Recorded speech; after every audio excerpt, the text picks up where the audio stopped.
Anda nanya, Anda bertanya-tanya, Anda bingung, apalagi saya. Tetaplah menyerah dan jangan semangat. Hahaha.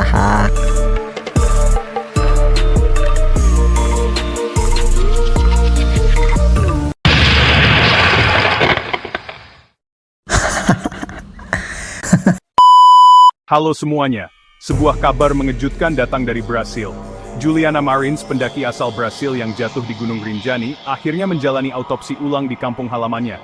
Dan hasilnya, bikin geger. Hanya butuh 15 menit dari saat jatuh hingga ia meninggal dunia. Tapi, apakah proses evakuasi benar-benar terlalu lambat? Atau ada kesalahpahaman besar yang terjadi? Yuk kita bahas semuanya. 21 Juni 2025, Juliana Marins mendaki Gunung Rinjani bersama pemandu. Namun saat berada di jalur menurun, dia tergelincir dan terjatuh ke jurang yang dalam. Rekaman dari drone menunjukkan tubuh Juliana berada di sebuah tebing. Banyak yang menduga saat itu ia masih hidup dan menunggu pertolongan. Otopsi ulang dilakukan di Brasil atas permintaan keluarga. Hasilnya menyatakan, Juliana mengalami trauma hebat akibat benturan tunggal. Ia mengalami patah tulang di bagian rusuk, tulang belakang, panggul, dan sejumlah organ dalamnya rusak. Dokter forensik menyebutkan, Juliana kemungkinan hanya hidup sekitar 10 hingga 15 menit setelah jatuh. Artinya sangat kecil kemungkinan ia masih hidup saat tim SAR mendekatinya. Namun keluarga Juliana tidak sepenuhnya menerima hasil tersebut. Mereka percaya, video dari drone memperlihatkan bahwa Juliana masih bernapas. Mereka mempertanyakan, mengapa butuh waktu berjam-jam untuk mengevakuasi? Apakah pertolongan datang terlambat?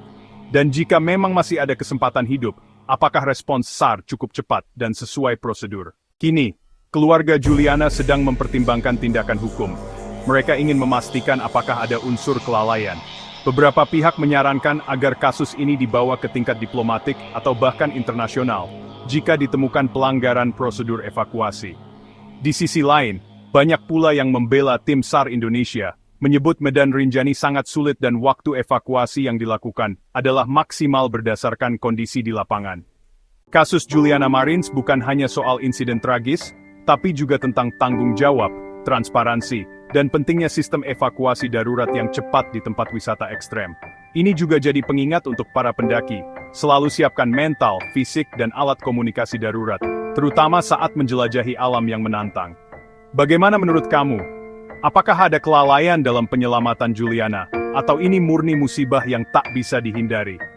Tulis pendapat kamu di kolom komentar. Jangan lupa untuk like, share, dan subscribe, agar tidak ketinggalan update terbaru dari kasus ini.